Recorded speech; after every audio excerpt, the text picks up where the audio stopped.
بینەرانی بەڕێز لە هەر شوێنێکن سڵاوتان لەبێت من کامەران حاج عومەر لە بەرنامەی باسی ڕۆژ لەگەڵتان دەبم. باسی ڕۆژ ئەمڕۆ دوو تەوەر شرۆڤە دەکات. تەوەری یەکەممان تایبەت دەبێت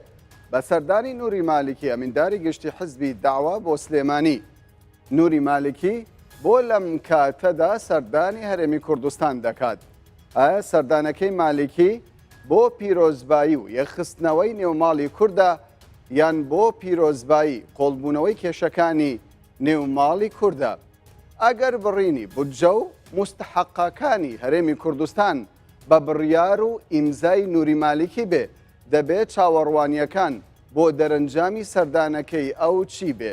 ئایا مالیکی خەمی ئەندێشەکانی کوردیەتی یان لە خەمی تۆڵەسەندنەوە و بەدەستهێنانەوەی ئەو کورسەیە کە پێشتر بە فشاری کورد لەدەستیدا؟ بەڵێ بەڕێزانم، بۆ شرۆڤەکردنی ئەم مژارە میوانداری زۆر بەڕێز محەممەد حاجی مەحموود، سکرتێری حزبی سۆشیالیست دیموکراتی کوردستان کە لە گوندی گوڵەخانەی نزیک هەڵەبجە بە شێوەیەکی ڕاستەوخۆ لەگەڵمانە. بەڕێز کاک حاجی مەحموود، بەخێر بێت. بۆ باسی ڕۆژ پێم باشە لەوە دەست پێ بکەم، سەردانەکەی مالیکی چ خوێندنەوەیکی بۆ دەکەن؟ ئایا ئەم سەردانە گرێدراوە بە کێشەکانی نێوەخۆی هەرێمی کوردستان؟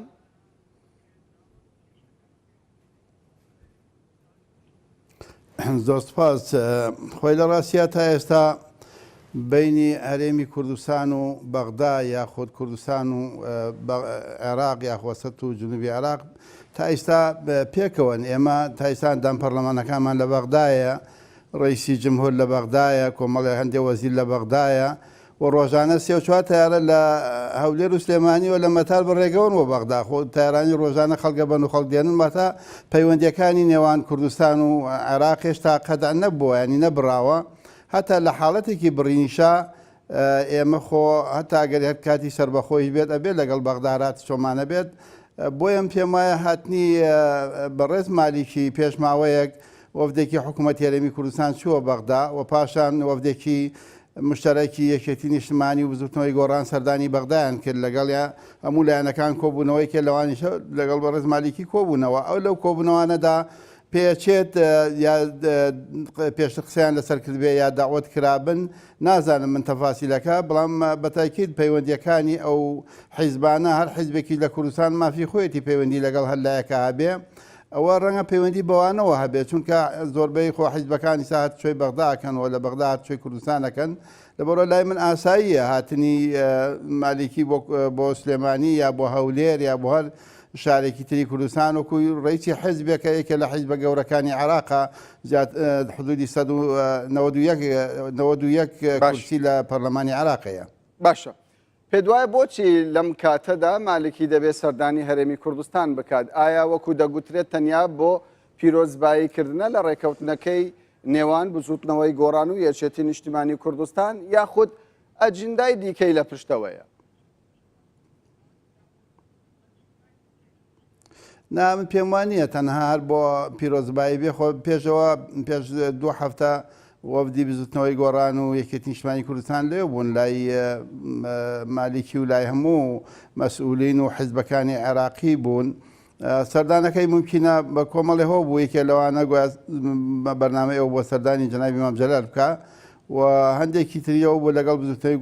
گۆڕان و لەگەڵ یەکێتی نیشتیمانی کوردستان و لەگەڵ مشتەرەک هەردوو لاکۆ بێتەوە. بەتاکید هەرێکێک لە عێراق خۆتان نەزانن ئەمڕۆ عێراق وەزعی عێراق بە شێوەیەکە هەرێکێک محاولاتی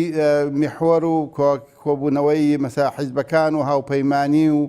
میحوەربەندی و ئەوانە بەردەوامە، چ لە عێراق و چ لە کوردستان و چ لە هەموو لایەک. ئەوانە بەتاکید بۆ ئەوە هاتووە کە بتوانێت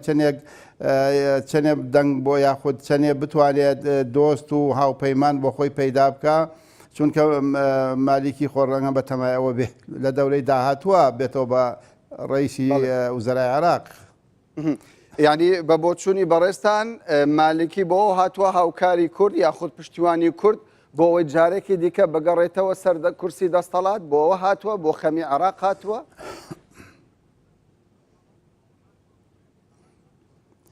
خۆی من لە بەڕای من کاتی خۆی ئەو هەموو هەرایی لە بینی کورد و مالیکیا ڕوویدا کاتی خۆی ڕەنگە هەمووی ئیشی کورد نەبوو بێت چونکە مالیکی لادرا کورد نەچوە جێەکە ئەوە بوو بەڕێز ئابادی هاتووەتە جێەکەی کە ئابادی شەر بە هەمان شێوە و هەلی هەمان حیز بوو و ڕەنگە مالیکی ڕەنگە هەندێشتی بۆ بکرایە بەڵام خۆ ئابادی ئەوەشی نەکرد لەبەرەوەم پێم وایە مەسەلەی ئێمە شەڕکردنمان لەسەر ڕئیسی وزەرای عێراق ڕەنگە ئەوە کاری ئێمە نەبێت ئێمە دەتوانین بەرنامەمان لەگەڵ عێراقا چییە؟ ینی کورد بەرنامەی چییە لەگەڵ عێراقا کورد ئەوە ئیستراتیجێتی لەگەڵ عێراقا چییە؟ کورد چی ئەوێ لە عێراق؟ ئەوە لای ئێمە مهمترە. ئەینە مەسلەی ئێمە مالیکی پێشتر دکتۆر علاوی بوو، دوای ئەو جعفری بوو، دوای مالیکی بوو، ئیسا عەبادیە، دوای ئەمیژێکێکی تر بێم پێم وایە هیچ لە مەسەلەکان ناگۆڕێت چونکە ئەوەی بوو بە ڕێیسی وزەرای عێراق هەر هەمان ڕاو هەمان بۆ چوون و هەمان بەرنامەی خۆیەیە بەڵام کورد ئەوێت چۆن لەگەڵ ئەوانە قسە بکە کورد لەکوێی ئەو ڕێکەوتن و ئەوانەیە کورد مشتەرەکە لەگەڵ عێراق ینی شەریکە لەگەڵ عێراق یا بەشدارە وەکو ئەم جارەیان خۆتان نەزانن خۆ حکوومەتی ئەو ڕۆژەی حکوومەتی بەڕێز عەبادی ئیعلان کرا 5 حیزب لە سلێمانی کۆبوونەوە ڕجای دنیاکە نیم سەعات تاخیری بکە پەرلەمان حکوومەتی عێراق تاخیر بکات ئامادە نەبوون لە بەرخاتی 5 حیزب و کورد نیم سەعات تاخیری بکات دوایی کورد شەرمنانە چوو خۆیان کردەوە بەناو حکوومەتەکە ئەوە بێ بەرنامەی بەڕای من. باشە بەرنامەکەی کورد دەبێت چۆن بێت زۆر باست لەسەر بەرنامەی کورد کرد دەبێت بەرنامەی کورد لە ئێستادا چۆن بێت؟ من ئەڵێم کورد نابێت چاوشارکە لەگەڵ ئەم وڵات و ئەو وڵات بکە کورد ئەبێ ئیستراتیجێتی ڕوون بێ کورد لە مێژووە بەقەدەر ئێستا بەهێز نەبووە لە بواری دیبلۆماسی و عەلاقاتە لە بواری یەک هەڵوێستی میلەتەکەدا لە بواری سەربازیدا لە هەموو بوارەکانە لە مێژووی کووردا تا ئیسا کورد ئەوەنە یەکدەنگ نەبووە. من هەندێک جار زۆر بەڕاستی نازانم چۆن تەعبیری لێ بکەم هەندێک کەس وا بیرەکاتەوە یا ڕەشبینانە سەری ڕووداوەکانەکات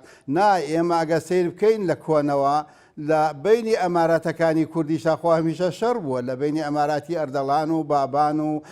حەریر و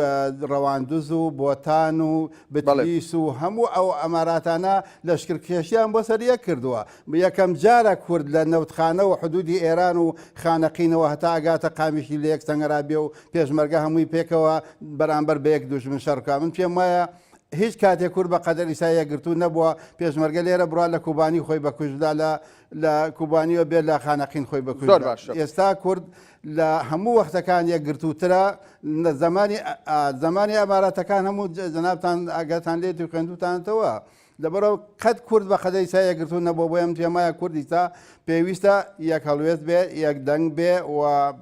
پێکەوە چی ئەوێ چی تا ئێستا کورد خۆی نادان چی ئەوێ لە عێراق ڕۆژێ ڕوان لە پەرلەمانە بێت دەریانەکەن ڕایوێنە نیان هەم دێنەوە هەم ڕۆنەوە من تێناگەم کورد خۆی چی ئەوێ. زۆر باشە بەڕای ئێوە دەبێت کورد لە ئێستادا چی بوێتن ینی پێشتر نوری مالکی لەسەر بڕینی بودجەی هەرێمی کوردستان بە فشاری کوردەوە وەکو دەگوترێت لە پۆستەکەی لادرا تا ڕادەیە کورد پشگیری لە عەبادی کرد بەڵام لە ئێستادا بەشێکی دیکەی کورد پێشوازی لە نوری مالکی دەکەن سەردانی هەرێمی کوردستان و بەتایبەت شاری سلێمانی بکات. پێ دوایە ئەمە پێگەی کورد یاخود خیتابی سیاسی کورد دوولەت دەکات؟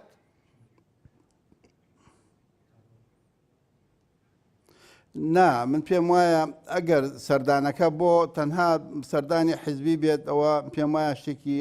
ئەوە نییە بەڵام ئەگەر سەردانەکەش بۆ ئەوە بێت کێشە لە ناو کورد و لایەنە سیاسەکانی کورددا دروستکات بە تاکید کورد نابێ ئەوە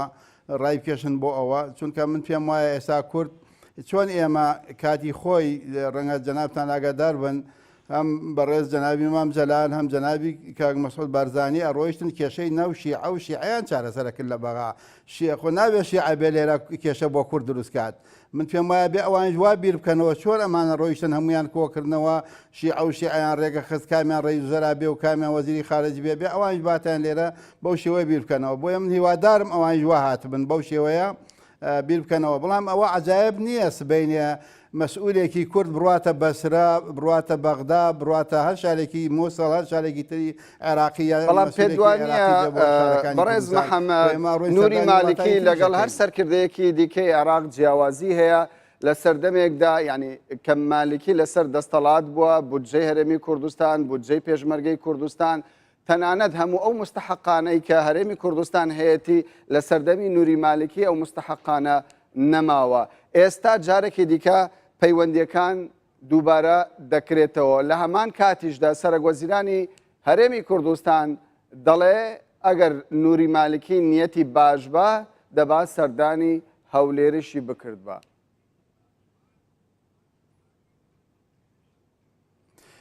خۆی بە تاکید من خۆم بۆ خۆم ئەمڕۆ نامەیەکم ئامادە کردبوو کە ئەگەر باتێت ئێرە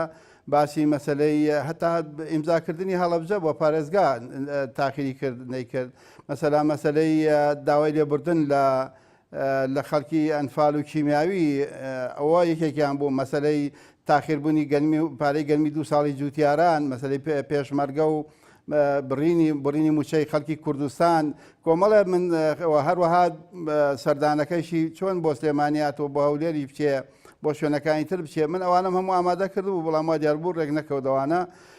ئەوانە هەیە بەڵام ئایا دوای مالیشی کە ئەوانەی نەکرد ئەوەی کە کورد هەوڵی بۆدا بە قسەی کورد خۆی عبادیدانا باشە ئەگەر عبادیدانا عبادی بۆ نیو سەعات خاتری کوردی نەگەواتە پێ دوایە کورد هەڵی کردووە نوری مالیکی لە کورسەکەی لاداوە یاخود هەوڵی لادانی داوە لە کورسەکەی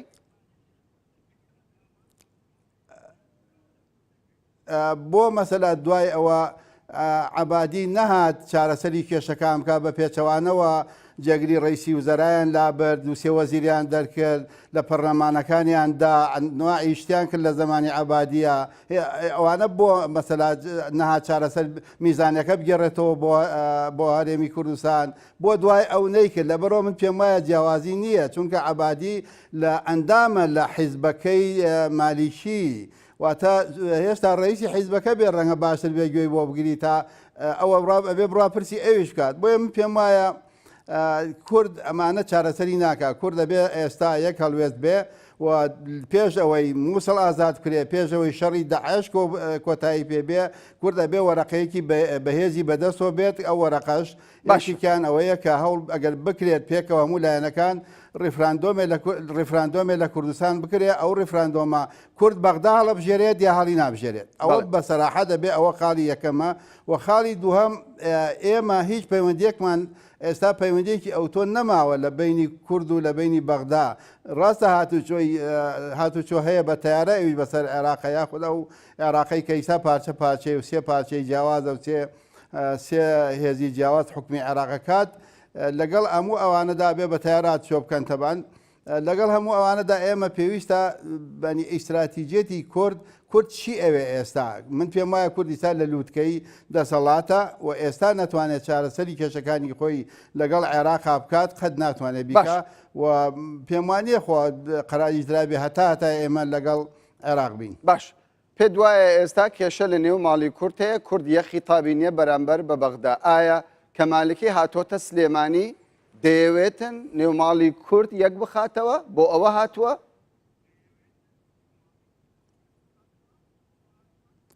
نا بە دڵنیاییەوە بۆ ئەوە ناتوە یەک ماڵی کورد من خۆم ڕەنگە نازانم تا چ حدێک ڕاستە یا چۆنە من قەنەعەتی خۆم وایە ڕەنگە بەڕێز مالیکی داوای لە یەکێتی نیشتمانی داوای لە بزوتنەوەی گۆڕان کرد بێت کە ئێوەرن کاکە ئێوە ڕێکەوین پێکەوە و ئێمە خۆمان یارمەتیشتانە دەین چارەسەری کێشەکانەکەین من پێم وایە هێشتا ڕەنگە ئەوان جوابیان دابێتەوە کە ئێمە ناتوانین واز لە پارێزگای تر بێنین و واز لە لایەکی کوردستان بێنین ئەبێ هەموو پێکەوە بینەوانە من پێم وایە ڕەنگە لەو تەرحانەشی کرد بێت من خۆم قەنەعەتی خۆم وایە. بەڵێ بەڕێز محەممەد دیارە ئەگەر سەیری میدیاکانی کۆماری ئیسلامی بکەی گرنگی و بایەخێکی زۆریان بە سەردانەکەی مالکی بۆ پارێزگای سلێمانی داوە پێت دوایە ئەم سەردانەی مالکی و نزیکردنەوەی یەکێتی و گۆڕان لەگەڵ حزبی داوا ئێرانی لە پشتەوە بێت؟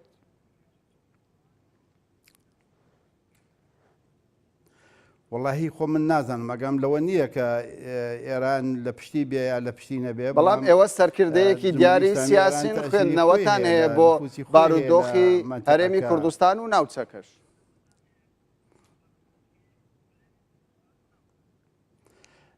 واللهی کاک کامەران من پێم وایە وەزعی ئەو منتیقەیە تا ئێستاش ڕەنگە دوو ئیدارەی شوێنەواری دوو ئیدارەی شوێنەواری دوو ڕای جیاواز شوێنەواری هەموو شتە جیاوازەکان هەبێت مەسەلا لەو دووسێ ڕۆژە میگوێم لە ڕاگەیاندەکان بوو کە ئەو کودەتایی لە تورکیا کرا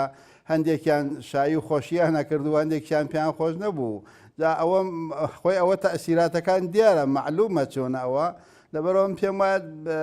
پێویستە ئێمە چارەسەری بکەین پێویستە ئێمە قەزەی کورد لامان مهم بێ چارەسەری میلەتەکەی خۆمان لا مهم بێ ئەو هەموو شەهیدە ئەو هەموو بریندارە ئەو هەموو ئەوانە کە کراوە ئەو هەموو سەرکەوتنش کە بەدەساتوە ئێمە بێت لە ئاسی ئەو ڕووداوە گەورانە بین کە ئێستا لە دوای 100 ساڵی سایکل بیکۆ پێت وایە لە سنووری سلێمانی ئێران نفوسی زۆرترە؟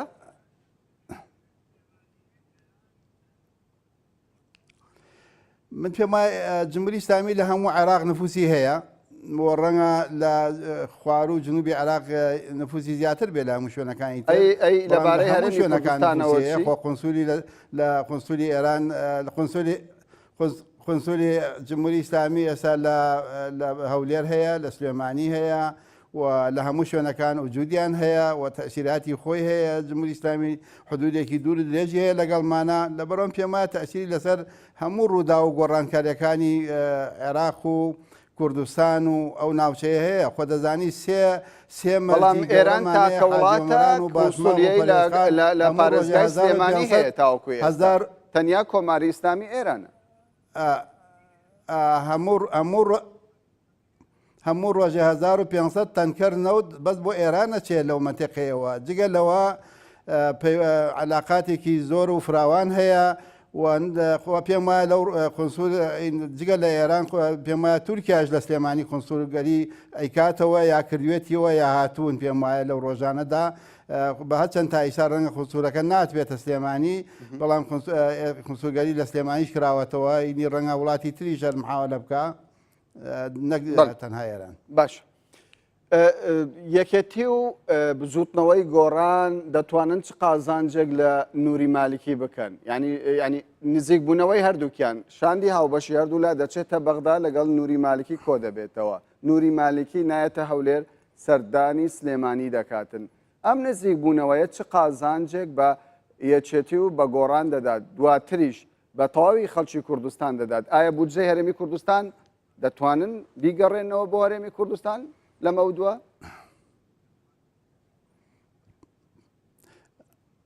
من پێم وایە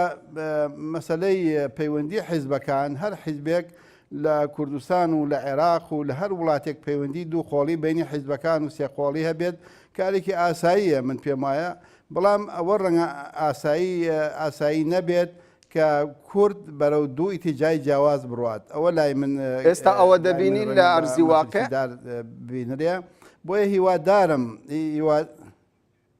هیوادارم کە کورد بیر لەوە نەکاتەوە و هەموو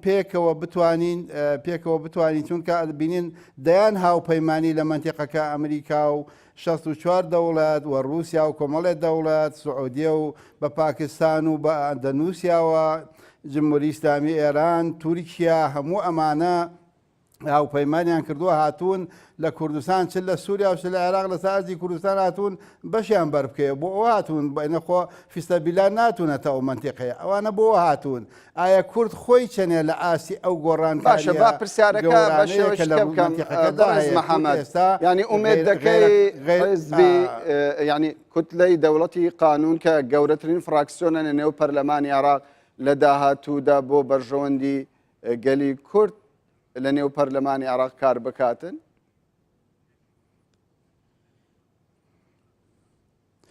من پێم وانە ئەوە بەسراوە بە پەیوەندیەکانەوە پەیوەندی من پێم وانە ئێستا کورد لەگەڵ عێراق یاخود لە چارەسەری کێشەکان بە حیزبێک و دوو حیزب بکرێت. ئێمە حیزبەکان هەرێکێک ڕەنگە پەیوەندی دووخۆڵی خۆیان هەبێ، بەڵام ئێستا چارەسەری کێشەکان ئێمە حکوومەتمانەیە لە هەرێمی کوردستان و حکوومەتی ئەوە چەیە یا چەند پێ ناوێن ناوە فیدرال، بەڵام ڕەنگە فیدرال نەبێت چونکە فیدرال بۆ ئەوانە هەم ڕووی نادا. لەگەڵ ئەو حکوومەتە ئەو دوو حکوومەتە بابێن چارەسەری کێشەکان بکەن لە بینی خۆیانە گیر و گرفتەکان چییە چارەسەری بکەن. لەبەرەوە ڕەنگە هەر حیزبێ بۆ خۆی ئەگەر بێوێ قسەیەکی خێر بکە باشە،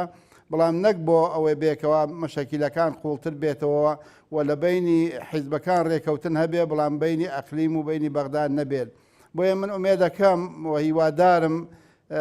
هەموو هێزە سیاسیەکان لە ئاستی ئەو گۆڕانکاریە گەورانە بن کە لە منتیقەیە کورد ئەبێ خۆی یەکلایی کاتەوە، نابێ پێیەکی لە شوێنێ و پێیەکی لایەتر بێ. ئێمە چیمانەوێت؟ ئێمە ئێستا بەڕایمان پێویستە یەک هەڵوێست بین، یەک ڕاوبۆچوونمان هەبێت لەسەرەوە و داواکەشمان چیمانەوێت لە عێراق؟ فیدراڵیمانەوێت، کۆنفیدراڵیمانەوێت، سەربەخۆیمانەوێت. ئەبێ شەرم نەکەین و بیڵێین بە ئەمریکاش بڵێن بە بەغداش بڵێن ئەگەر ناشمانەوێت ئەو هەرایە بۆ دەسەری دروستکەین با بڕۆین لەگەڵ بەغداد ڕێکەوینەوە. بەڕێز محەممەد بڕیار وا بوو نووری مالکی سەردانی هەڵەبجە بکات و ئەروە چاوی بە ئێوەش بکەوێتن. ئەم سەردانە بۆچی جێبەجێ نەکرا؟ بۆچی نووری مالکی نەیتوانی بێتە هەڵەبجە؟ واللهی خۆ من ئەوە ئاگام لەوە نییە. ئێمە تەنها ئەوە بۆ ئاگاداریان کردین تیان لە ڕێی برایەنی یەکێتی نیشتمانی کوردستانەوە کە بەڕێز مالکی ئەچێ بۆ هەڵەبجە و لە گەڕانەوەدا پێیان خۆشە نیوەڕۆ بێنە گوڵەخانە. ئێمە شتمانە هەر میوانێک لە هەر لایەکیەوە بێتە کوردستان ئێمە فەرم و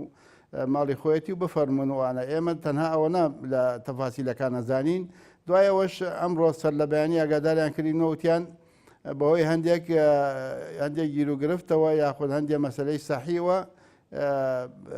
ئینەکەی لغا کراوە، سەفەرەکەی لغا کراوە بۆ هەڵەبجەش و بۆ گوڵەخانەش. بەڵێ ئێستا هەندێک هەوڵ هەیە بۆ یەخستنەوەی نێوماڵی کورد. چەندە ئومێدت هەیە لە ماوەیەکی نزیکی داهاتوودا نێوماڵی کورد یەک بخرێتەوە؟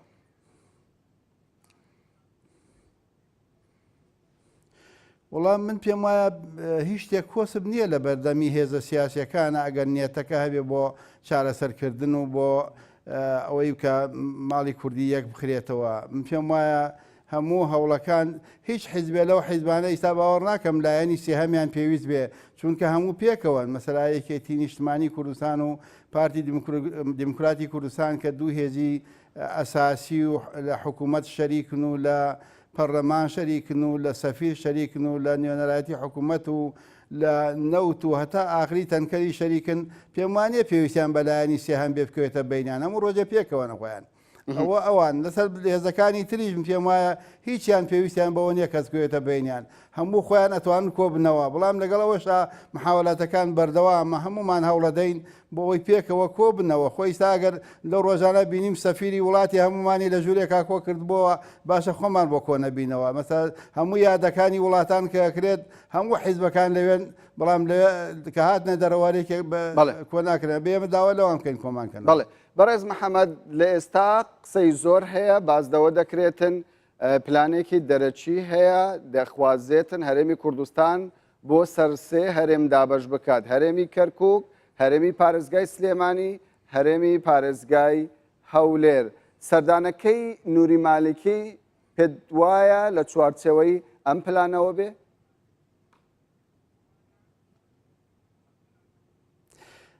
وڵی کاکامەران با ئەمە کەس تاوانبار نەکەین لای خۆمانەوە، تاوانەکە بخینە سەر ئەم دەوڵەت و ئەو دەوڵەت. کورد خۆی زەمینە خۆش نەکا، هیچ هێزێک نییە بتوانێت کورد بەرەو هیچ لایەک بەرێواتە کورد خۆی زەمینە خۆشەکە بۆ وڵاتان بیهێنێ، بۆ گوێگرتن لە وڵاتی تر، بۆ بەشکردنی کوردستان، بۆ چەند ئیدارەی کوردستان. کورد خۆی زەمینەی بۆ خۆش نەکات، نەڕوات جێشی هەر وڵاتێ بێنێن، نەڕوات داوا لە هەر وڵاتێ بکات، نەڕوا قووەتی خەڵکی تر بێنێ، خەڵک داوت نەکات، خەڵک لە خۆیەوە نایە بۆ کوردستان ناژێت. مستەفا چاوەڕەش ئەندامی سەرکردایەتی یەکێتی نیشتمانی کوردستان لە لێدوانێکیدا باز لەوە دەکاتن سەردانەکەی مالکی زیاتر بۆ دووبەرشی خستنە نێو پەیوەندیەکانی بزوتنەوەی گۆڕان و یەکێتی نیشتمانی کوردستان و پارتی دیموکراتی کوردستان. ئەم بۆ چوونە چەندە لە واقع نزیکە؟ ممکنە کاک مستەفا خۆی ئەندامی سەرکردایەتی کرد نیشتمانی کوردستان و کۆبوونەوەی مشتەرەکیانە بۆ ممکنە ئەو خۆی لەوێ لە کۆبوونەکانە بووە. خۆ من نەوەکیلی ئەوان من ناگەشتم لە کۆبوونەکانیان بووە، بەڵام من خۆم تەحلیل و ڕاو بۆچوونی خۆم هەیە لەسەرەوە. ئێستا هەر کەسێک بێتە کوردستان بەم شێوانە ڕەنگە قسەی خێر نەکا بۆ کورد. من مەبەستەکەم ئەوەیە ئینە باوەڕ ناکەم ڕەنگە کاک مستەفا خۆی لە نزیکەوە ئاگای لە ڕووداوەکان بێ، بەس من ئاگام لێ نییە. بەڕێز محەممەدی حاجی مەحموود سکرتێری حزبی سۆسیالیست دیموکراتی کوردستان کە بە شێوەیەکی ڕاستەوخۆ لە هەڵەبجۆ لەگەڵمان بووی زۆر زۆر سوپاست دەکەین کە کاتی خۆت بە ئێمەدا. بەڵێ بەڕێزانم باسی ڕۆژ بەردەوام دەبێت کەمێکی دیکە تەوەری دووەم دەست پێ دەکەن.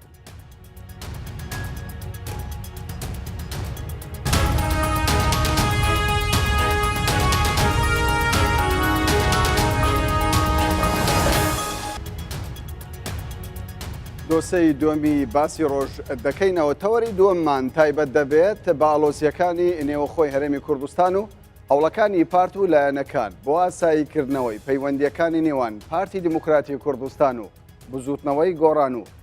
یەخستنەوەی نێوماڵی کورد. هەوڵەکانی یەکگرتووی ئیسلامی کوردستان بۆ ئەم ژارە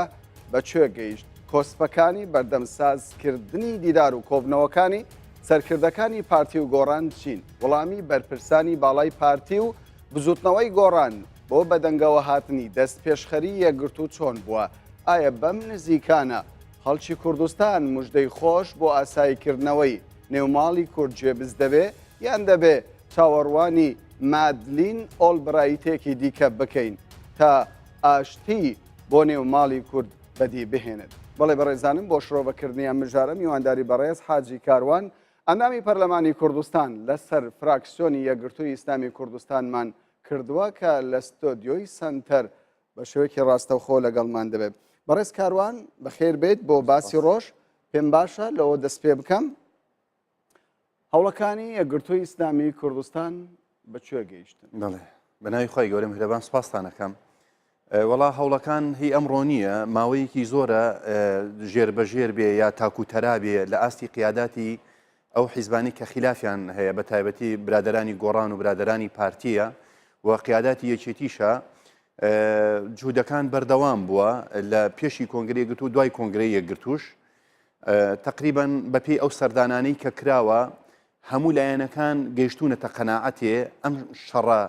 ساردەی کە لە کوردستان هەیە، من ناوناوە شەڕی سارد، ئەم شەڕی ساردەی کە لە کوردستان هەیە لە مەسلحەتی هیچ حیزبیەکانیە و هیچ حیزبێک ناتوانێت ئەوەی تر سفرکە، هیچ حیزبێک ناتوانێت ئەوەی تر نەهێڵێ، هیچ حیزبێک ناتوانێت ئەوەی تر بسڕێتەوە بەڕاستی. یعنی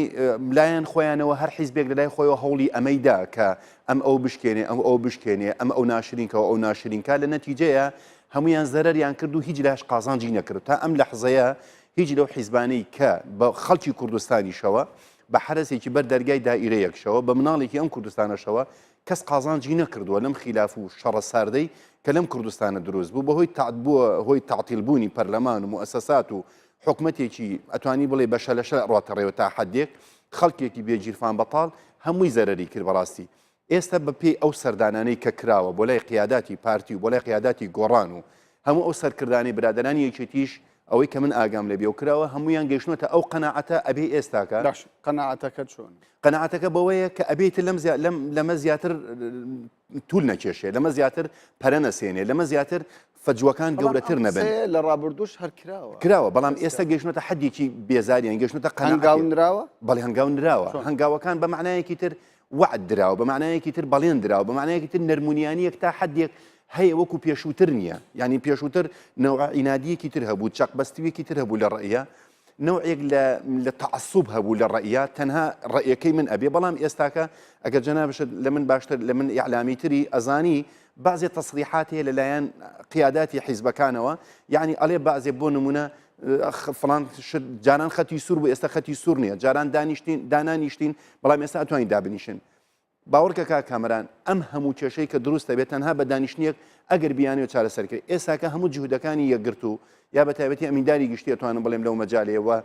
قیاداتی یەکگرت و لەوەیە کە قەناعەت بەم حیزبانە بکە سەرکردەی حیزبەکان کۆ ببێتەوە یان عەلە لەقەل بەدیلی سەرکردەی حیزبەکان کۆ بێتەوە بۆی بە یەک کۆبوونەوە زۆربەی مەسایل نەفسیەکان ئەڕەوێتەوە ئێستاکە تا حەدێک ئەگەر پێ لە نەفسیەتی خۆمان بنین لە ڕۆ نەفسیەکەەوە پێ لێ بنین و قەناعەت بە خۆمان بکەین کە ئەم دانیشتنەی ئێستا ئەبێ بکرێ لە سبەینێ باشترە. ئەوە هەموو هیواکانی چارەسەرن کە پێم وایە هەموو خەڵکی کوردستان هەمان ئەو قسانەی هەیە. بەڵام لە ئەرزی واقعدا ئایا ئەو هێڵە سوورانەی کە پێشتر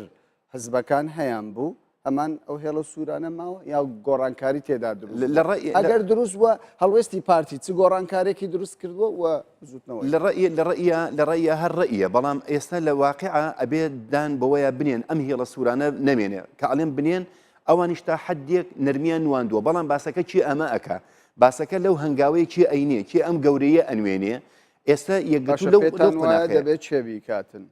بە بۆچوونی یەکگرتووی ئیسلامی خۆی خلافەکە لە بینی چێ و چێ خلافی جەزیرەکە لە بینی برادرانی گۆڕان و برادرانی پارتی دیموکراتی کوردستانە یعنی باسەکە تەنها لە مەسلەی بۆ نمونە دکتۆر یوسف خەتی سوورە نەبێتەوە دکتۆر یوسف مەسەن وەکو سەرۆکی پەرلەمان ئەکرێ بۆ ئێستا هەر دکتۆر یوسف هەر هێڵی سوورە تقریبا هێڵە سوورەکە تقریبا کاڵبۆتەوە بۆتە پەمبەی بۆتە پەمبەی ئایانی هێڵە سوورەکە بەرەو کاڵبوونەوە ئەچێ بەڕێی من یعنی بە تایبەتی لەلایەن برادرانی پارتیەوە ینی ئێمە لە هەوڵی ئەوەیان ئەو خەتە سوورە کاڵمان کردوتەوە یان هەوڵ بدەین کاڵی بکەینەوە لەبەر ئەوەی تۆ ناکرێ مەسیری میلەتێک دنیای مؤسساتی ئەم دەوڵەتە بە کەسێکەوە ببەستی کە کەسەکەش طبیعیە ببێ یان نەبێ ینی ئەو دابرین ئەویش بێ یان من بۆ نمونە من مشکلەکەم نابێتەوە ینی کە ئێستاکە مادام فکرەمان گۆڕاوە بۆ کێشەکانمان مادام ئێستا بیرروبۆچوونێکی ترمان بۆ دروست بۆ چارەسەرکردنی کێشەکان ئەکرێ هێڵە سوورەکان کاڵکەینەوە ئەکرێ ئەم هێڵە سوورانەی کە بوون بەوەی کە خەتی سوور لە هەموو شتەکانمان دراوە تەنانەت ئێستا کەس نابینێ لەگەڵ یەک کادانانیشن کا کامەران کەسێک نییە هێڵە سوورەکان کاڵبوونەتەوە کاڵبوونەتەوە یەکگرتووی ئیسلامی کوردستان وەکو باستان لێوە کرد ماوەیەکە خەریکی ئاساییکردنەوەی پەیوەندیەکانی نێوان پارتی و بزوتنەوەی گۆڕانە ئایا بە شێوەی ناڕاستەوخۆ گفتوگۆ کراوە لە نێوان ئەنی بە پارتی و گۆڕان قزت بە شێوەی ناڕاستەخۆ لە ڕێگای خیتابی یەکگرتووە بەڵێ یەکگرتو وەکو وەسییتێک حدێک بەڵێ کراوە ئێمە حتا تەنانەت پێشی ئەوەی ئەمڕۆ دوێنێ بوو عفۆن مامۆستا سەلاحەدین ئەمینداری گشتی سەردانی کاک مەسعودی کرد پێشی ئەوە لای بەڕێز کاک نێوشیرە مستەفا بوو پێشی ئەوە لەگەڵ هێرۆخانە بوو پێشی ئەوە لەگەڵ قیاداتی هەموو قیاداتی بینێ چونکە تۆ ئەبێ بزانین هەموو بیرۆچونەکان کۆ بکەیتەوە لە نەتیجەیە ئەم هەموو ئەم سەرکردانە یعنی گەیشتونەتە قەنەعەتێک ئەبێ ئێستاکە دانیشین ئەبێت چارەسەری ئەم کێشانە بکەین بەس بۆ گوتم پێویستی بە بڕیارێک و پێویستی بە هەنگاوێکە بڕیارەکە لەوە بدرێ بۆ نمونە ئێمە یەکەم شت خلافی هەموو مەسەلەکان لەسەر دووشتە سەراحەتەن یەکەمیان لەسەر مەسەلەی سەرۆکی هەرێمە دووەمیان لەسەر مەسەلەی پەرلەمانە ئیتر خلافی ترمان نییە باوڕێکی کا کامەران لە ١٨ ئەم هەموو کێشەی کە دروست بۆ ١٨ یعنی نەفسیە باوەڕکە نەفسیە 122 مشکلەمە 110 سەرۆکی پەرلەمانە و سەرەتای سەرۆکی هەرێمە ئەم دووشتە چارەسەر کرێ چارەسەر ئەبێ ئەم دوو حاڵەتە بەچی ئەبێ یەکەمیان ئەگەر ئێمە بۆ نمونە ئەم خەتە سووری کە باسمان کرد کاڵ ببێتەوە پێدا نەگرێ برادرانی پارتی لەسەرەوەی کە ئیلا ئێمە قبولمانێ دکتۆر یوسف بێ و ئەوە نابێ ئەبێ ئەو خەتە سوور لادەن بەڕاستی ئەمە عیبەیتیان نییە تەنازول بۆ یەک لە مەسلحەتی کوردستانە گەورەی ئینسان ئەنوێنێ دومینیش مەسەلەی یاسای سەرۆکایەتی هەرێمە سەرۆکایەتی هەرێمیش ئێمە هەمومان ساڵێکمان ماوە بۆ ئینتیخابات ئەکرێ برادرانی گۆڕان و ئێمەش هەموو لایەکمە برادرانی یەکێتیش وەک کاک مەلا بەختیار وتی هەموو لایەنەکان ئەیانەوێ کاک مەسعود سەرۆکی هەرێم بەڵام کەس ناتوانێت قسە بکە ئەکرێ ئەمە دانوستانی لەگەڵ بکرێ ینی بەڕێی من هەنگاوی یەکەم ئەوەیە هەنگاوی یەکەمە برادرانی پارتی ئەو هێڵە سوورە بە تەواوەتی کاڵکەنەوە کاکەگیان پەرلەمان بێتەوە سەرسکە حاڵەتێکی طبیعیە بەڵام بەمە بەدیری چی مەسەلەن بۆ نمونە ینی ئێمە لەوانەیە قەناعەت بکەین بە یەکێتی و بە گۆڕان و ئێمەش وەکو یەکگرتو بە کۆمەڵیش آخر ینی منطقی نییە مەسەلەن 4 حیزب بێتە ژێر باری بڕیارێک و بڵێن دێ باشە سەرۆکی پەرلەمان نەیەتەوە ئەبێ ئەمە تۆ بیتەوە جارێکی تر بۆ لای برادرانی پارتی قەناعەتیان پێ بکەی کە بالفعل سەرۆکی پەرلەمان هێڵی سوور نییە لەبەرەوەی کابرا دەستی بە خوێنی کە سوور نەبووە شەڕیش نەبووە الحەمدوللا خلافاتێکی سیاسیمان بۆ دروست بوو ناتەفاهومیەتێک دروست بوو لە بینی هەموو لایەنە سیاسیەکان ئێوە باز دەکەن گرنگترین کلیلی چارەسەر ئەوەیە کە هەردوو سەرکردەکان دیدار و کۆبنەوە بکەن ئایا ئەگەر کۆش نەبوونە خۆکرێت بەخێر و باشە ڕێککەون لە گفتوگۆکانی بەڕێ سەلاحەدین بەهائەدین لەگەڵ سەرۆکی هەرێمی کوردستان و ڕێخەری گشتی بزوتنەوەی گۆڕان ئامادەی ئەوان وەرگیراوە کە بەیەکەوە دیدار بکەن لاری ڕەدیان نەکردێتەوە کاکەم ئامادە نەک ئامادە بەمانەیەکی ڕەدیان نەکردوێتەوە ینی هەر مەسەرەن بۆ من ئەچی بۆ لای کاگنێ شیروان ئەچی بۆ لای قیاداتی یەکێتی ئەچی بۆ لای کاک مەسعود کەس ڕەدی نەکردوێتەوە لە دانیشتن بکەین بەڵام شێوازی دانیشتنەکە ئەمێنێتەوە لەسەر چی دانیشی باسەکە لەوەیە مەسەرەن بۆ نمونە تۆ چی لەگەڵ کاگنێ شیروان ئەقساکە ئەچی لەگەڵ ئەڵێ لەسەر چی دابنیشین ئەخە خۆ دەبێت دوو شتێک دابنی ینی وەرەقی عەمەل بۆ دانیشتنی ڕێکەوتین لایەنە سیاسیەکان سەرەتا ناکرێت لەسەر خاڵە هاوبەشەکان دەست پێ بکەن بۆ لەسەر کڕۆکی ئەو گرفتەی کە لە نێوان هەردوو پاردا هەیە دوو ئێمە وتمان دوو خاڵی سەرەکیە مەسەلەیە بەگەڕخستنەوەی پەرلەمان و عفۆن هێنانەوەی سەرۆکایەتی پەرلەمان وەکو خۆی کە ئەمە ببێ ینی ئەم وەک بڵێ هەردوو لە هێڵێکی سوور 100 سانتیمەتریان کێشاوە پەنجای لای ئەمە پەنجای لای ئەوە ئەو باسەکە لەوەیە بزانن ئەمان ئەڵێن سەرۆکایەتی پەرلەمان هێڵی سوورە نابێ بگۆڕێ برادرانی پارتی لێ سەرۆکاتی پەرلەمان هێڵ سوورە نابێ بمێنێ کەواتە بێم دوو هێڵە سوورە ئەو پەمەیەت چۆنە کە تۆ باسی لێوە دەکەیت چۆن ینی لە سوور بۆتە پەمە ئەمە لەگەهینە بۆ لەگە برادرانی پارتیا دانیشتن کراوە قسەیان لەگەڵ کراوە تا حدێک گوتوانێ ئەمە لەوانەیە قسە لەسەر ئەمە بکەین بەڵام بە بەدیلی چی بۆ نمونە لەگەڵ قیاداتی گۆڕانە دانیشتوین لەگەڵ قیاداتی یەکێتی دانیشتوین بۆ نمونە ئەگەر ئێمە ئەمەمان کرد بۆ نمونە ئەگە وتمان قەیچەکە شخصەکە و شخصی دکتۆر یوسف نەبێنەوە کەسێکی تر بێ ئەی پارتی چی ئەکا ینی ئەوە ئێمە ئەوەمان کرد وەڵامی پارتی چی بووە؟ وڵامێکی پارتی بە سەراحەتەن تا ئەم لەحزەیە لای من نییە بەڵام ئەوەی کە من بیست بێتم ئەوەی ئەمانیش تا حدێک نەرمیەکیان نواندووتیان لا ئێمەش ئەم هێڵە سوورە ئەکرێ نەیهێڵین بەڵام بە بەدیلی چی ئێساکەمە بەدای بەدیلەکە یاگەڕین بەدیلەکەم بەسەلەکە چییە قەزێکە دیارە لەسەر یاسای مەسەلەی سەرۆکایەتی هەرێمە کاک مەسعودیش دەمبینە تەسریحی داوتی بالایەنەکان ڕێکەوەن من بە هەر بڕیارێک ڕازیم ئەگەر ئەمە بکەین ئێمە لایەنەکان پێشی سەرۆکایەتی پەرلەمان بەڕێی من پێشی سەرۆکایەتی پەرلەمان بەدەست بەکار بێتەوە ڕێکەون لەسەر دوابڕیار لەسەر سەرۆکایەتی هەرێم و یاسای سەرۆکایەتی هەرێم پەرلەمان ئۆتۆماتیکیان دێتەوە جێی خۆی چکە ئیشکالی تیانە ئیشکالەکە لە ئیشکالە جەزرێکە لەسەر مەسەلەی یاسای سەرۆکایەتی هەرێمە لایەنەکان هەمویان متفق من لەسەرەوەی تا بۆ نمونە دانیش تا انتخاباتێکی تر کە تقریبا ساڵێکمان ماوە يعني كهرچني زور زحمه شي انتخابات بكريت كتب صالي جشتا كوميسيون استعدادي هيجيني يك موظفي تعيين نكردو لما وي امصاليا بو نمونه تاريخي كي محدد دابني بو نمونه اجر من وكو نمونه لما ما راي منا راي شخصيه لا انا كان بلين كاك مسؤول بينتو تا بو نمونه ما وي كتير البرلمان داز بكار بيتوا وبغورين يا ساكان كامران اما لبردن باردوخي كي زور غوريين تو داوي دولت بونا كيد ابي اسلامي بو نمونه برادراني بارتي ئەم بابەتە باسەکەن وەنیە باسی دەوڵەت بوونە باسی حکومڕانیە ئێ باشە تۆ پەرلەمان تەعتیل بێ ئەکرێ بۆیە بەڕاستی ئەبێ ئەم هێڵە سوورە لابین یعنی تۆ کامی گەورەترە ئایا هێنانەوەی دکتۆر یوسف وەکو خۆی سەرۆکایەتی پەرلەمان گەورەترە یان ئیعلانی دەوڵەتەکە گەورەترە دەوڵەتەکە گەورەتر تۆ ئەبێ ئەمە بکەیتە قوربانی ئەوە ناچارین ئەم فترەی کە هەمومان چوینە ماڵی خۆمانەوە دانیشتن و پشتمالیەکەواتە دەبێت دەست پێشخەرەکە لە پارتیەوە بێتن سەرەتا بەڕێی من ینی وتمە ئەبێت لە هەمویانەوە بەڵام برادرانی پارتی ئەگەر دەست پێشکەم بڵێن کاکە لای ئێمە ئەمە دکتۆر یوسف ئێستا کە خەتی سوور تام لە حزەی خەتی سوور بوو طبیعیە بەڵام ئەکرێ بە ئەم خەتە سوورە پێشترە مینداری گشتی یەکگرتووی ئیسلامی کوردستان چەند ڕۆژێک بەر لە ئێستا لێدوانێکی هەبوو باسی لەوە کرد کە ئەو ناکۆچێ لە نێوان بزوتنەوەی گۆڕان و پارتی دموکراتی کوردستان یاخودەوە ئاڵۆزێ لە نێوماڵی کوردە تەصفیح حیساباتە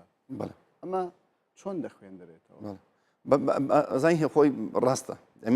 منش بدایە باس ینی هیواکان کاڵ ناکاتەوە لا هیواکان کاڵ ناکات ئەخ بۆ ئەم تەصفیح حیساباتە کرا هیچ نەکرا کەس نەیتوانین تەصفیح حیساب لەگەڵەوەی ترکا کەس نەیتوانی ئەوەی تر بشکێنێ کەس نەیتوانی ئەوەی تر بەڵام ئیدارەدان لەسەر ڕخوقینە ناکرێتن تۆ من ئێمەش وایە بە یەکەوە ئیدارەی حکومڕانی بە دقیقی ئەو قسەی جەنابەت دقیقە ئەو قسەی جەنابەت کە ئێمە ئەمانوێ ئیش لەسەر ئەوە بکەین ئەمانەی ئەم ڕخوچینە بەرامبەر یەکتری هەڵگرین ئەم بغزوچینە ئەم پشت لە یەککردنە ئەم دژایەتیکردن نەمێنێ ئێستاکە هەموو لایەنە سیاسەکان خەریکی ئەوە بن چۆن ناوماڵی کوردیەک بخینەوە چۆن ئەم پەرلەمانە بەگەڕ بخینەوە چۆن ئەم حکومەتە بەعنای کەلیمە شەلە کە ئێستاکە هاوڵاتی گیری خوار بدەسێت چاکرێتەوە ئەم دەستورە کە لە هەمووی مهمترە کاکەمەرە ئێمە ئەگەر دەستورمان بمانتوانێت بڕوانە لە پەرلەمان هەموو کێشەکانمان چارەسەرە کرا دەستورێک ئاخر چۆنە بێت تۆ هەرێمێکی وا خەریکی دەوڵەتی دەستورت نەبێت لەسەر ئەساسی دەوڵەت یعلانەکەی بۆیە قەزیەکان زۆر لەوە گەورەترنی ئێستاکە وەک گوتم لایەنەکانیش گرتە قەناعەت حتى لە ڕووی ئابووریەوە خەڵک تەحملی نەماوە کاکە حیزبەکان خۆشیان خەریکە بڵێن مفلیس بوونە خەڵک ماندوو بووە بەدەست ئەم بێمەوقیفی حیزبەکانەوە بۆیە بەڕاستی ئەبێ حیزبەکان لێبوردەییان هەبێ ئێستاکە ئەبێ لە بیرکەن من جاران دژایەتی تۆمە کرد وەکو پارتی دژایەتی فلان مەکرد زۆر باش. ئەبێ ئەمە لە بیکەین باش ئێستا کە باسی پێشتر سڵحە. لە دوانێکتدا بۆ کوردستان 24 باس لەوە کرد کە ئەگەر دەستی دەرەکی ڕێگرینەکە گرفت نەبێت یەکگرتووی ئیسلامی کوردستان دەتوانێت ینی هەردوو لە ئاش بکاتەوە پەیوەندیان ئاسایی بکاتەوە. ئەجا توخوا ناشکوری نەبێت لەوەتی کورد هەیە دەستی دەرەکی هەشتوت ئێمە ئیسراحەتکەین. بەڕاستی وایە یعنی هەموو قۆناغەکانی ژیانی کوردستان گەلی کوردستان لە هەموو پارچەکانی کوردستان هەروە بووە هەر دەستی دەرەکی ئەمی جوڵان و ئەو جوڵان ئێستا ئەگەر ئێمە بەتەمای ئەعلانی دەوڵەتین ئەبێ بە معنایەکی تر ئەو دەستە دەرەکی کە نایەوێت مەبەستە لە دەستەی دەرەکی دەوڵەتی ئیقلیمیە دەوڵەتی ئیقلیمی زیاتر چییە مەسلحەتی لەوەی کوردستان پێش نەکەوێت ئەوە یعنی هەر جاری کونێکمان لێکن بەزمێکمان بۆ دۆزنەوە تهدیدێکمانەکەن ئەوانە واضحن کاکەگیان بۆیە من ئەڵێم یعنی بە تایبەتی ئەو دەوڵەتانی کە مەسلحەتێکی یعنی توانێت سیاسیان هەیە ئەوان نایلن بۆیە ئەگەر بڕیارەکان یەکان بەڕاستی ینی حیزبەکان بڕیار لای خۆیان بێ ئاسانترە بۆی کە من و تۆ ڕێکەوین بەڵام بۆ نمونە من وەکو یەکگرتو بێمە لای جەنابەت بێم سڵح بکەین بەڵام لەلایەکی تر و قەرارێکی تر بێ لە سەروتەوە ئەوە زۆر خراپە. باش ئێستا ئێران بە ئاشکرا دەڵێ من لەگەڵ سربەخۆی هەرێمی کوردستان نیم ناوە هەڕەشەش بۆ سەر هەرێمی کوردستان دەنێرێتن پێتان وایە ئێران ڕۆلی باڵای هەبێتن لەو ناکۆچێکی ئێستا لە نێو هەرێمی کوردستان بە سەرەحەت قسە ئێران بە شتێکت پێڵم ئێران بالفعل نایەوێت ینی ئێران وەکو جمهوری ئیسلامی ئێران نایوێت ئەم کوردستانە ئەمەی کە من و تۆ ئەمانەوە ببێت سەرەحەتەن نایە ئەسڵەن چاوی وەرە بەمە بەرایی نادا تورکیاش چاوی بەرایی نەدا وەڵام تورکیا لەبەر مەسلحەتی اقتصادی خۆی مێشتوتەوە و عەرەبیش ئەگەر دەستی بڕوا ئەمە لە من و کورسەکە لە بنی من و تۆ ئەسەنەوە نایەوێت نەک هەرێمی کوردستان هەر شتێک ناوی کوردستان بێن بمێنێ بەڵام ئێران بە حکمی ئەوەی ئێستاکە خۆی ئیستقرارێکی هەیە تهدیدەکان و زمانەکانی درێژترە ئێران ئەوەی کە بەڕێی من بەکاری دێنێ تهدیدە لەسەر بە تایبەتی لەسەر دەڤەری پارتی لەبەرەوەی ئەم حیزبانە لێرەوە لە دەوڵەتی ئێرانەدەن ینی بە معنایەکی تر زەختێکی سیاسیە زەختێکی ئەسکەریە بە تایبەتی لەسەر پارتی ئێران ناتوانێت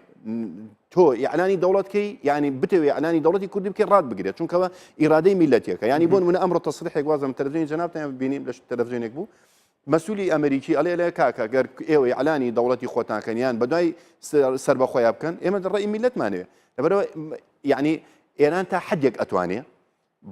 بەڵام ئەبێ حیزبەکان خاوەنی بڕیاری خۆیان جارێکی تر لەم نێرین بە تایبەتی دەستی دەوڵەتی ئیقلیمی هەر دەوڵەتێک بێ سعودیا بێ تورکیا بێ ئێران بێ هەر وڵاتێک بێ کە نێوم کوردستانە ئیسراحەتکە ئێمە نێڵی خاڵێکی تر کە ئەمەیان گرنگە ئەمە مەسەلەن دوێنێ لەگەڵ بەڕێز کاک مەسعود بەرزانیە مامۆستا صلاح الدین دانیشتووە یعنی ئەمە پەیامی کاک مەسعودی پێ ئەکیدم ئەو پەیامە ئەگەڕێنێتەوە بەلای کاک نێو شیروان بەلای هێرۆخان و قیاداتی یەکێتی ئەو پەیامە لەوانە شتێکی تازەی تیابێ وەزعەکە چارەسەر کرێ کە من متەفائلم تا حدێ وە گەشببینیشم ئینشاء الله وا ئەبینم بۆ ئەمە خەڵکی کوردستان دڵی خۆش بێ ئێمە هەتا قووەتی خۆمان تیابێ نەیەلین بۆچی ئەوەندە یەکگرتوو بە بەراورد لەگەڵ پارتە ئیسلامیەکانی دیکە بە بەراورد لەگەڵ پارتەکانی دیکەش یەکگرتوو ئەوەندە لە خەمی ئاسایکردنەوەی پەیوەندی نێوان بستنەوەی گۆڕان و پارتیە ئایا داهاتووی کوردستان ئەگەر بەم ئالۆزیە بڕوات لە مەترسیدایە لەبەر دووشتە ئەوەی کە ئێمایکەین یەکەمە ئەمە مەبدەئێکی ئەخلاقی و ئیسلامیمانە ینی ئەمە هەر مسلمانی قورئان بخوێنێتەوە باسی ئەمەیە وەسڵح و خەیر ینی نابێت تۆ ناکرێ دوو کەس شەرکە ئێستا هەر جەنابەت لە ناو سیاری خۆت دوو سایەق شەرکانەکە دابەزینەوە بژیانێکی ئەگەر نەکەی نەعباری ئێمە لە هەستکردن بە مەسئولیەتمانەوە بەڕاستی ینی خی گەورە ئەمە ینی فەزلێکە درایە بە ئێمە کە ئەمە لە ئەخلاقیەتی ئێمە ناوەشێتەوە ببینین وەز ئێم کوردستانە ئاوایە دووەمیش ئێمە جزئێک نین لە خلاف تا ئێستا جزئێ نەبووینە بەشێک نەبووینە لە خلافی لەم قەزەی نەڕەحەتی کوردستان دەستکرا لەبەرەوە لە ڕوومان دێ بچینە لایلایەنەکان حاڵەتێکی زۆر تەبیعیە و تەڕەفیش نین نەتەڕەفی ئەم لای نەتەڕەفی ئەو کەواتە لە ئایندەیەکی نزیکدا مژدەی خۆش لەلایەن یەکگرتووی ئیسلامی کوردستانەوە بەڕێز حاجی کاروان ئەندامی پەرلەمانی کوردستان لەسەر فراکسیۆنی یەکگرتووی ئیسلامی کوردستان گەلێک سوپاس مەمنون کاکەم سپاس بینەرانی بەڕێز سپاس بۆ ئێوەش کە لەگەڵ ماڵ